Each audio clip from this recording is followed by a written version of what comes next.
नमस्कार दोस्तों, आज बिहार चुनाव के तीसरे चरण के प्रचार का अंतिम दिन है और अंतिम चरण में चुनाव सीमांचल और कोसी में है, जहां पर माई समीकरण यानी मुस्लिम और यादव की तूती बोलती है। तो तीसरे चरण में बीजेपी और जदयू की स्थिति और बुरी रहने वाली है।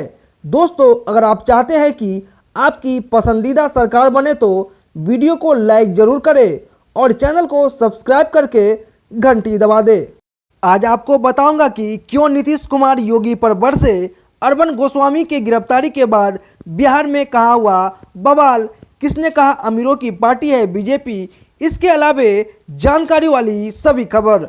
तो दोस्तों, वीडियो को पूरी जरूर देखें।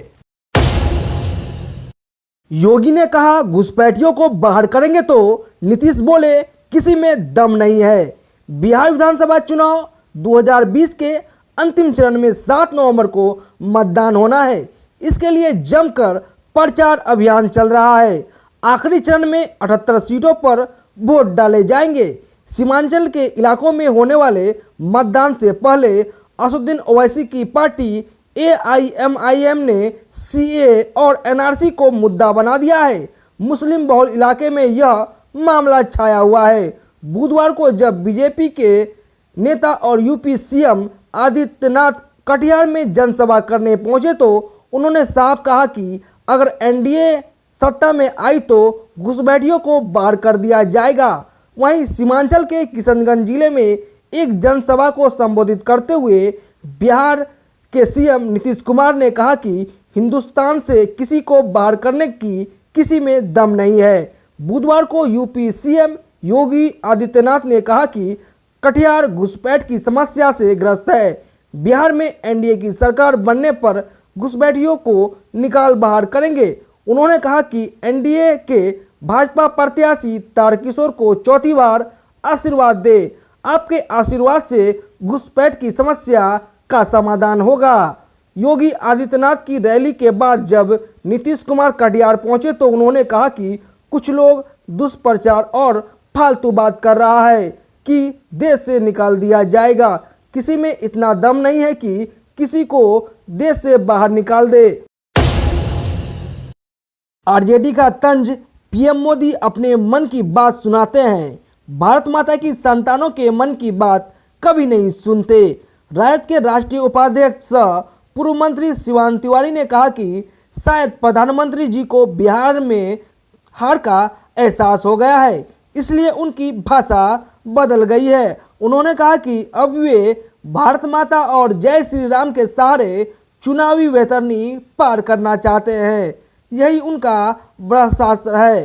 कहा कि 6 वर्षों से केंद्र में प्रचंड बहुमत के साथ उनकी सरकार है। देश के अधिकांश प्रांतों में प्रधानमंत्री जी की पार्टी की ही सरकार है, लेकिन आज भी सकारात्मक मुद्दों पर चुनाव जीत पाने का आत्मविश्वास नहीं है। शिवानंद तिवारी ने कहा कि बिहार के लोगों ने एक भ्रष्ट और अनैतिक सरकार से मुक्ति पाने का मन बना लिया है। उन्होंने कहा कि प्रधानमंत्री जी जब भारत माता की बात करते हैं तो उसमें भारत माता की संतानों का कोई स्थान नहीं होता है।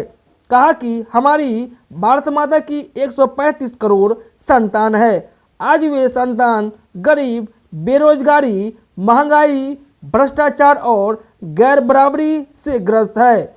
उनको इन समस्याओं से मुक्ति दिलाने के लिए प्रधानमंत्री जी ने क्या किया है।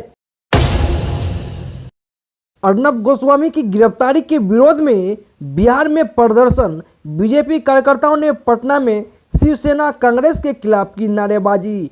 मुंबई में रिपब्लिक टीवी के संपादक अर्नब गोस्वामी की गिरफ्तारी के बाद देश में आक्रोश का माहौल बन गया है। बिहार की राजधानी पटना में कांग्रेस कार्यालय पर बीजेपी के कार्यकर्ताओं ने जमकर हंगामा किया है।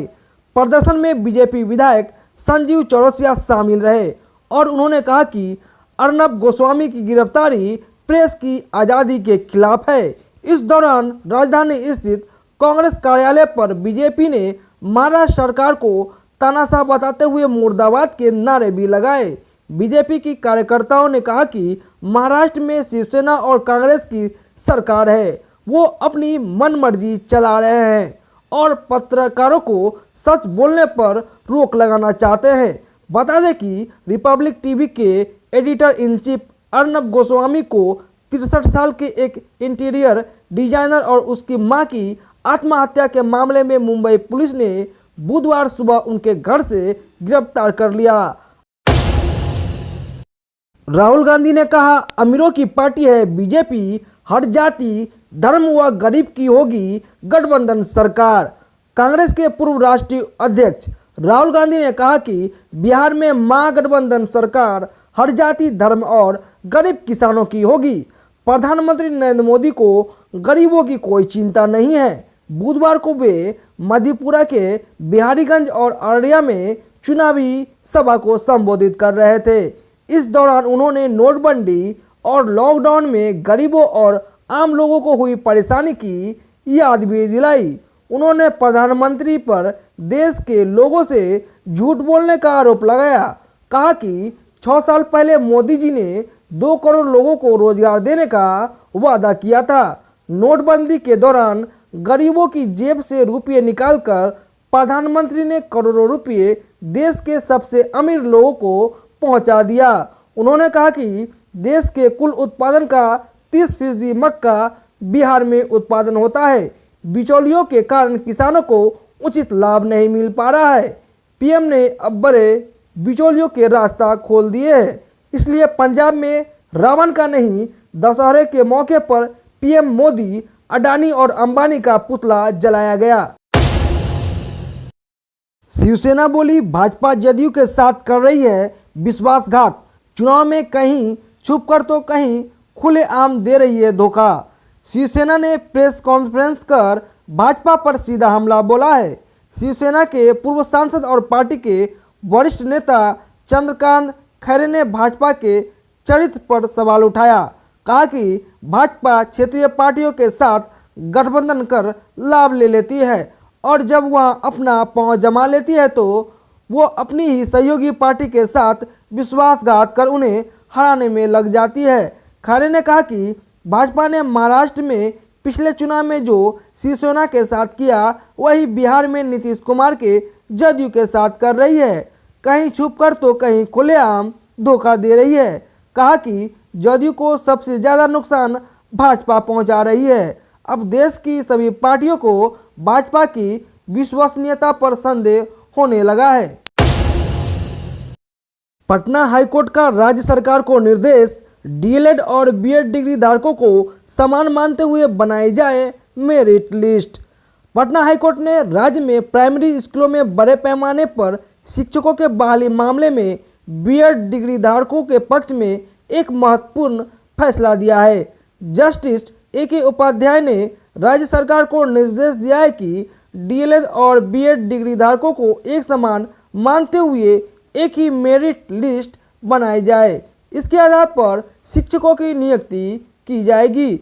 Justice A K. उपाध्याय ने इस मामले पर हरेराम कुमार की याचिका पर सुनवाई पूरी कर फैसला सुरक्षित रख लिया था। इसे बुधवार को सुनाया है।